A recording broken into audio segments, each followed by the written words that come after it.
한 말이 바로 이것이다. 당신이 절에서나 다른 어디에서 무엇을 체험하든 내 일이 아니야 라고 인생이 힘들어 지친 사람들에게 그리고 고통에 무너진 사람들에게 예수와 붓다 같은 인류의 위대한 스승들은 이렇게 충고합니다. 내려놓아라. 모든 것을 다 내려놓아라. 하지만 내려놓는다는 것은 결코 쉽지 않습니다. 중요한 일, 급한 일, 해야 할 것, 하지 말아야 할 것이 너무 많기 때문입니다. 오늘 읽을 책은 아잔 브라흐마가 쓴 성난물소 놓아주기입니다. 아잔 브라흐마는 런던에서 태어나 케임브리지 대학에서 이론 물리학을 공부한 후에 불교에 귀의했는데요. 명상에 관한 깊은 경험과 심오한 통찰을 쉽고 명쾌하게, 때로는 유머를 곁들여 설명해주는 책과 강의로 전 세계적으로 큰 인기를 끌고 있습니다. 이 책 성난물소 놓아주기의 원제는 The Art of Disappearing, 즉 사라짐의 예술인데요. 인연이 닿는다면 이 책을 통해서 여러분의 삶의 무게가 조금이라도 더 가벼워지기를 바라봅니다. 그럼 성난물소 놓아주기 중에서 내일이 아니야, 큰 그림, 썩은 사과, 생각은 죽은 개의 몸뚱이와 같다, 놓아버림 중독, 이렇게 5토막의 글을 읽어보겠습니다. 내 일이 아니야. 삶을 깊이 관조하다 보면 삶이 자신의 통제권에서 철저히 벗어나 있다는 사실을 깨닫게 된다. 당신의 통제권에서 벗어나 있는 것들은 당신이 관여할 일이 전혀 아니다. 내가 명상할 때 흔히 하고 다른 이들에게도 하라고 권하는 아주 근사한 말이 바로 이것이다. 당신이 절에서나 다른 어디에서 무엇을 체험하든 내 일이 아니야 라고 말하라. 물 공급 상황에, 오가는 사람들에게, 내가 제공받는 음식에, 날씨에, 어떤 일이 일어나든 그건 내 일이 아니야 라고 말하라. 다른 사람들이 당신에게 하는 말이나 행동을 염려하는 것은 당신이 할 일이 아니다. 그것은 그들의 일이요, 그들의 업이요, 당신과는 전혀 무관한 일이다. 당신이 다른 사람들의 말에 민감하게 반응하는 편이어서 그 말에 상처를 받거나 휘둘림을 당할 때는 붓다가 아들인 라훌라에게 충고한 돼지처럼 되어라 라는 말을 명심하라. 사람들은 돼지를 오염시키기도 하고 정화하기도 한다. 사람들은 돼지에 오물을 쏟아내기도 하고 돼지를 불태우기도 한다. 사람들은 돼지에 온갖 쓰레기를 내버리지만 돼지는 결코 불평하지 않는다. 그것은 그저 묵묵히 모든 걸 받아들일 뿐이다. 사람들은 대지에서 아름다운 일을 하기도 한다. 화사한 꽃이나 수려한 나무를 심기도 하고 절을 짓기도 한다. 하지만 대지는 자신에게 어떤 일이 일어나든 전혀 반응하지 않는다. 대지처럼 살아가라. 사람들이 당신에게 무슨 말을 하고 무슨 행동을 하든 미동도 하지 말아라. 그들이 당신을 칭찬하거나 비난할 때 그것은 그들의 일이다. 좋은 말이든 나쁜 말이든 다른 사람의 말에 영향을 받을 이유가 전혀 없다. 당신이 내 일이 아니야 라는 마음 자세를 꿋꿋하게 지닐 때 그런 말은 결코 당신의 마음을 어지럽히지 못할 것이다. 몸의 아픔이나 괴로움, 병도 마찬가지다. 명상할 때 그런 것들은 당신의 일이 전혀 아님을 되새겨라. 그런 것들은 몸의 일이니 몸이 알아서 보살피게 하라. 그렇게 생각하는 것은 실제로 몸의 건강 상태를 유지하는 효과적인 방법이 된다. 묘한 것은 우리가 몸을 염려할수록 몸이 더 나빠지는 경우가 많다는 점이다. 우리가 몸에 관여하지 않는 상태에서 조용히 앉아 그저 몸이 사라지게 하기만 하면 몸이 스스로 치료한다. 우리가 사물과 현상을 통제하거나 조작하려 하면 그것들이 더 악화되는 경우가 많은데 몸도 그렇다. 우리가 몸을 가만 내버려 두고 그저 느긋하게 지내다 보면 몸이 아주 편해져 스스로 알아서 치료한다. 그러니 몸을 놓아버리고 몸에 관해서는 잊어버려라. 나는 명상의 힘 덕에 건강 문제가 사라진 경험을 한 스님을 여럿 알고 있다. 아잔따떼의 사례는 그 첫 사례에 해당한다. 내가 1974년 태국에 처음 갔을 때 그분은 불치암으로 병원에 입원해 있었다. 의사들은 그분에게 좋다는 온갖 치료법을 써보았지만 아무 효험이 없어 결국 그분을 절로 돌려보냈다. 돌아가시더라도 거기서 돌아가시라고. 그러고 나서 그분은 25년 뒤에 입적하셨다. 그것은 승려들이 죽으려고 절로 되돌아갔다가 금방 죽지 않은 많은 사례 중 하나일 뿐이다.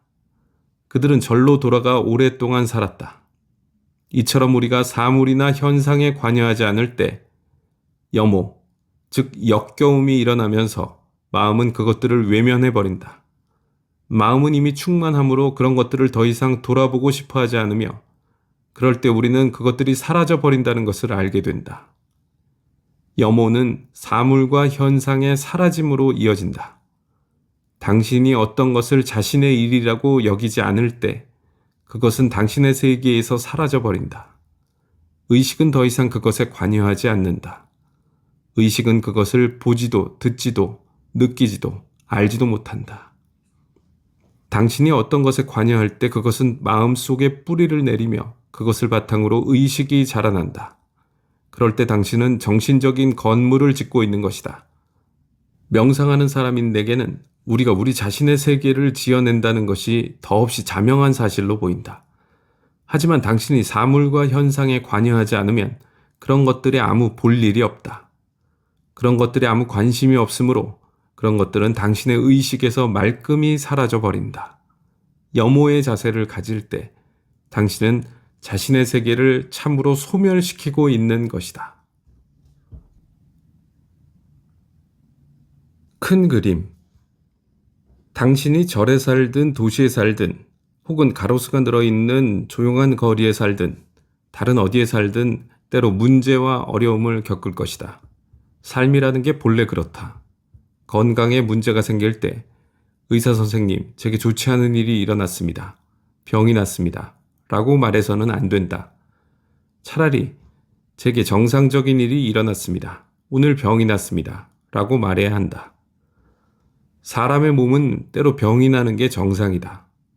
우리 몸의 정화 시스템은 우리가 미처 예상하지 못한 상황에서 부패한 것들을 밖으로 퍼내는 것이 정상이다. 온수기도 가끔 한 번씩 고장나는 것이 정상이다. 이런 식으로 흘러가는 것이 삶의 속성이다.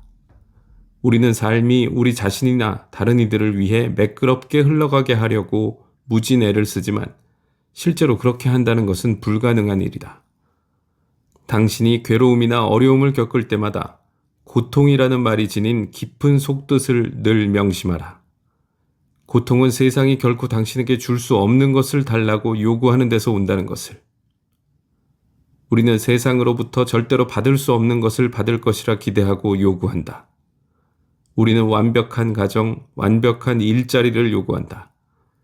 우리는 자신이 세우려 하거나 마련하려 애쓴 모든 것이 알맞은 시간과 장소에서 완벽하게 굴러가기를 바란다. 물론 그렇게 하는 것은 결코 주어질 수 없는 것을 달라고 요구하는 것이다. 우리는 지금 여기에서의 깊은 명상과 깨달음을 바란다. 하지만 이 우주는 그런 식으로 굴러가지 않는다. 당신이 세상에 줄 수 없는 것을 달라고 요구하고 있다면 고통을 자초하고 있다는 사실을 알아야 할 것이다. 일을 할 때든 명상을 할 때든 가끔 일이 좋지 않은 방향으로 흘러가기도 할 것이라는 점을 받아들여야 한다.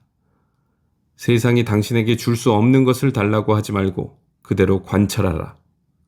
이 세상을 자기 마음에 들게 만들기 위해 다그치거나 밀어붙이려 하지 말고 이해하고 받아들이고 놓아버려라. 자신의 몸과 마음과 가족과 세상과 싸울수록 부수적인 여러 가지 문제만 자꾸 불러일으켜 당신은 더 많은 괴로움을 겪게 된다. 이따금 우리가 나날의 삶에서 뒤로 물러나 그것을 깊이 이해할 때 우리는 큰 그림을 본다. 우리가 속한 절에, 우리 자신에게, 우리 삶에 잘못된 것이나 좋지 않은 게 전혀 없다는 사실을 알게 된다. 좋지 않게 흘러가는 것이 바로 세상의 속성이라는 사실을 이해하게 된다. 붓다가 말한 고통의 첫 번째 성스러운 진리가 뜻하는 바는 이것이다. 당신은 자신의 삶이 제대로 굴러가게 하기 위해 자신의 가정과 몸과 마음이 정상적으로 작동하기 위해 일하고 싸운다. 하지만 이 모든 노력은 결국 뜻대로 되지 않거나 어그러진다. 썩은 사과. 고통을 주시하는 것은 참된 수행의 중요한 부분이다. 우리는 고통을 다스리려 하지 않고 그 원인을 탐구하려고 한다. 그렇게 하는 것은 수행에서 중요한 대목이다. 대부분의 사람은 고통을 겪을 때 그것으로부터 달아나려 하거나 다른 것으로 바꾸려 하는 실수를 저지르기 때문이다. 그들은 기계가 고장났다고 기계를 나무란다. 기계는 본래 고장나는 것이 정상이다. 세상사는 뜻한 대로 흘러가지 않고 그 때문에 우리는 괴로워한다. 그러므로 우리는 자신의 마음가짐을 바꿔 세상과 싸우는 짓을 그쳐야 한다. 우리가 세상과 싸우기를 그치고 고통을 이해하기 시작할 때 우리 내면에서는 또 다른 반응이 일어난다.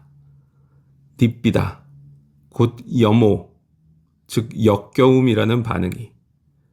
염오는 몸과 마음과 세상의 본질을 이해하는 데서 저절로 우러나온다. 당신이 불법의 본질을 이해했다고 하자. 당신이 절을 세우거나 가정을 갖는 일의 본질을, 하나의 집단 속에서 더불어 살아가는 일의 본질을 이해했다고 하자. 그럴 때 당신은 그런 것들이 자기 뜻대로 굴러가지 않으리라는 것을, 여러 가지 문제가 생길 것을 알고 있다. 당신은 지혜로운 사람이기 때문에 그런 문제들로부터 도피하려 들거나 문제들을 다른 것들로 바꾸려는 짓을 그친다. 당신은 문제들이 윤회라는 구조 속에 본래부터 내재되어 있다는 것을 이해한다. 붓다로 하여금 첫 가르침을 펴게 한 위대한 통찰이 바로 이것이다. 고통이 윤회의 구조 속에 본래부터 내재되어 있다는 사실을 통찰할 때 당신의 반응은 변한다. 그것은 당신이 썩은 사과를 받고 나서 썩지 않은 부분을 먹기 위해 썩은 부분을 도려내려고 하는 것과 비슷하다. 당신이 지혜로운 사람이라면 사과 전체가 썩었다는 사실을 알게 될 것이다. 그럴 때 당신에게서 나올 수 있는 유일한 반응은 염오다. 사과 전체에 대한 거부감이나 혐오감이나 그것을 외면하거나 그냥 내던져버리는 식의 반응이 염오다. 당신은 자신이 사과를 필요로 하지 않는다는 것을 알기 때문에 그것을 내려놓을 수 있다. 우리는 고통을 깊이 이해해야 한다. 고통과 불만이 절대적인 것임을 알아야 한다. 우리는 고통과 불만을 우리 마음대로 다스릴 수 없으며 적당히 가려내 바로잡을 수도 없다.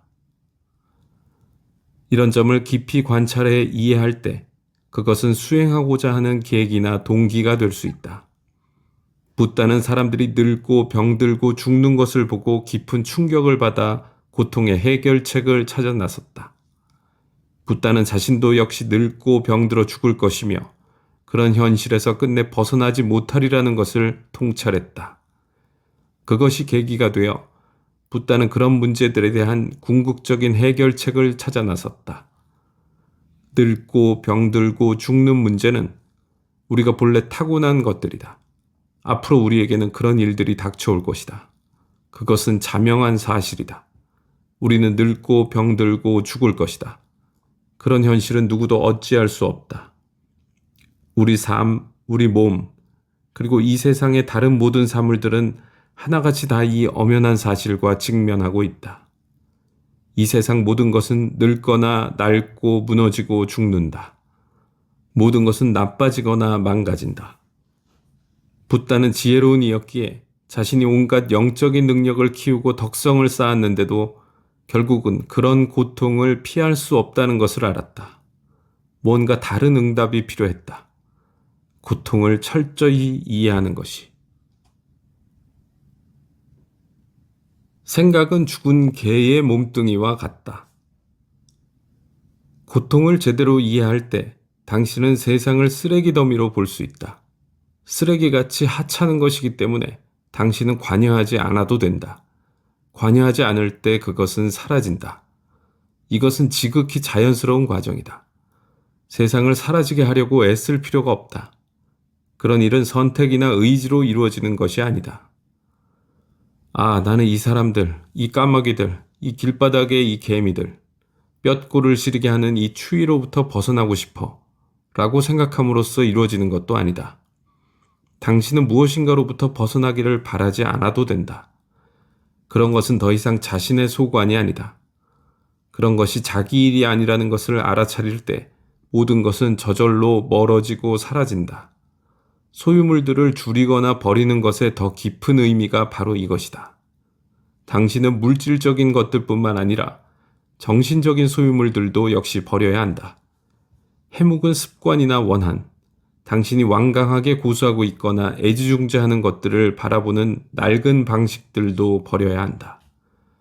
당신은 자신을 마모시키고 자신을 잡아 가두거나 제한하는 모든 것을 버려야 한다. 대다수 사람들은 과거의 포로다. 그들은 과거를 자신의 자아나 에고로 보고 동일시한다. 그들이 자신을 과거로 여기기 때문에 과거는 그들의 일이 된다. 그들은 과거에 집착하고 그래서 고통을 받는다. 그럴 필요가 전혀 없다. 그들은 과거를 놓아버릴 수 있다. 그 감방문은 항상 열려 있어 당신은 아무 때나 걸어 나올 수 있다. 자신이 과거의 문제들을 해결해야 한다고 생각하지 말라. 그렇게 생각하는 것은 죄책감에서 비롯된 것에 지나지 않는다. 당신은 그 모든 것을 완전히 놓거나 버림으로써 저절로 사라지게 할 수 있다. 그럴 용기와 결단력을 갖고 있다면. 고통에 대한 삶을 활용해 자신에게 과거에 매달리는 것이 무슨 의미가 있느냐고 물어보라. 그렇게 하는 것이 무슨 득이 있는지 살펴보라. 그렇게 하는 것은 고통이라는 것을 이해하라. 관여하지 말고 저절로 사라지도록 내버려 두어라. 자신의 과거는 더 이상 생각조차 하지 말라. 그런 것들이 고통이라는 사실을 이해할 때 미련 없이 포기할 수 있다. 그런 이해가 깊어질수록 그것들은 더욱 힘을 잃는다. 그리고 결국 그것들은 더 이상 당신의 레퍼토리의 일부가 되지 않는다. 당신이 외부 세계를 주시하면 그 세계는 사라진다. 당신이 오두막에 앉아 있으면 온 세계가 사라진다. 당신은 이것이 바로 명상이 지향하는 것임을 알게 된다. 명상은 존재나 현상이 힘을 잃고 사라지게 하는 비법이다. 명상은 공을 향해 나아가는 움직임이다. 제대로 명상하려 할 때 반드시 사라져야 할 것은 생각이다. 우선 당신은 생각이 뭔지 제대로 이해해야 한다. 생각을 객관화해 그것이 참으로 무엇을 위한 것인지 알아야 한다. 생각은 당신을 어디로 데려갈까? 당신은 생각이 당신의 일이 아니라는 것을 알게 될 것이다. 생각의 본질을 제대로 이해할 때 당신은 의지로 그것을 통제하거나 다스리려 하지 않고 염호의 자세로 대할 것이다. 경전에 생각을 당신의 아름다운 마음의 목을 휘감고 있는 죽은 개의 몸뚱이에 비유한 대목이 나온다. 생각을 그렇게 볼 때 당신은 어째서 스스로 그런 짓을 하고 있는지 의아해 한다. 그리고 반사적으로 썩고 더럽고 악취가 나는 역겨운 개의 죽은 몸뚱이를 집어던져 버리듯 생각을 내던져 버릴 것이다. 당신이 생각을 바로 볼 때 그런 일이 일어난다. 당신은 생각이 당신의 일이 아님을 알게 되고 생각을 물리쳐 버린다. 그리고 다른 방향으로 나아간다. 바깥 세상이 아니라 마음을 향해. 놓아버림 중독. 나는 오랫동안 몸을 건강하고 튼튼한 상태로 유지하려고 노력해왔다. 나는 몸을 잘 씻고 보살펴주고 쉬게 해주었다. 하지만 명상할 때 나는 몸이 내 일이 아니다 라고 말한다. 나는 그저 좌정한 뒤 완벽하게 관여하지 않는다. 나는 숲속 사원의 선원장이지만 절과 다른 모든 것으로부터 벗어난다. 내면 깊이 들어갈 때 나는 할 일이 전혀 없다. 나는 내 몸이 아니고 과거도 미래도 아니다. 그냥 앉아서 모든 것이 사라지고 소멸하도록 내버려 둘 뿐이다. 관여하지 않은 채 염호를 체험하다 보면 위라가 곧 탐욕의 사라짐이 일어난다. 탐욕의 사라짐은 다시 우빠사마 고요함으로 이어진다. 조용하고 평화로운 상태로 모든 바깥 세상이 사라지고 내면이 완벽하게 고요한 참된 마음의 평화를 안다는 것은 아름다운 일이다. 마음이 움직이지 않으면 몸과 과거와 미래가 연결될 수 없다. 마음은 시간상으로도 공간상으로도 움직이지 않는다. 그런 고요함은 모든 것이 희미해지게 하고 사라지게 해준다. 사물들은 움직임이나 동요가 있을 때만 존재한다. 감각은 사물이 움직일 때만 그것을 알아채기 때문이다. 감각이 뭔가를 알아차리려면 비교하고 대조해 보아야 한다. 사물들이 정지해 있을 때는 그 통일성과 불변성 때문에 사물들은 사라지고 만다. 모든 바깥 세상은 사라지고 절도 사라지고 소리도 사라지고 기억도 사라지고 과거와 미래와 생각도 사라지고 몸도 사라진다. 몸이 사라져 내면 깊은 곳에 있는 고요함을 체험할 때 그것을 선정 상태라고 한다. 선정 상태에서 당신은 바깥 세상으로부터 분리되고 다섯 감각은 사라진다. 이것을 다섯 감각의 세계로부터 초연해지는 것이라고 하는데 사실 그것은 초연함 이상이다. 그것은 완벽한 관여하지 않음이요 바깥 세상의 완벽한 종료다. 이제 당신은 사라짐의 의미, 사물들이 더 이상 존재하지 않음의 의미를 이해하게 된다. 포기와 버림이 참으로 어떤 것인가를 알게 된다. 당신은 세상을 버리며 그것은 대단히 즐겁고 평온한 일이 된다. 여기서 나는 버린다는 표현을 썼지만 사실 당신은 아무것도 하지 않았다. 이해의 자연스러운 결과가 염오이므로 관여하지 않음은 세상을 이해하는 것을 통해 저절로 일어났다. 사물들은 사라지고 당신은 아름다운 평화와 마음의 고요함에 이른다. 당신이 일단 마음의 고요함을 맛보기 시작하면 그것은 대단한 중독성이 있어 자꾸 더 맛보고 싶어진다. 마음이 고요함을 탐닉하는 것은 당신을 열반으로 더 깊이 빠져들게 하는 결과를 낳기 때문에 좋은 일이다. 붓다는 깊은 명상에 대한 애착만이 깨달음의 단계로 인도해 줄 수 있다고 말했다. 놓아버림 중독은 전혀 걱정할 일이 아니다. 그것은 즐거움이요, 기쁨이요, 수행자의 길이다. 그것은 수행자들을 자유롭게 해준다. 그것은 자꾸만 더 사라짐과 놓아버림으로 인도해주는 중독이다. 염호의 힘이 계속 강해지고 그 덕에 당신은 세상으로부터 더 멀어진다. 참된 수행자, 참된 승려가 된다는 것은 바로 이렇게 되는 것을 뜻한다. 세상에서 해방되고 세상이 사라지게 내버려두는 이 놀라운 사람들은 바로 이런 연유로 존재한다. 그들은 자기네들을 자아를 사라지게 함으로써 매 시간을 행복하고 즐겁게 지낸다. 그들은 내면으로 더 깊이 들어가는데 그것은 그들이 자신을 내면으로 몰아가서가 아니라 자기네를 둘러싸고 있는 고통이 자기네 일이 아니라는 것을 잘 알기 때문이다. 그들은 관여하지 않으며 그럴수록 현상과 존재들은 더 희미해져 가다 결국 사라지고 만다.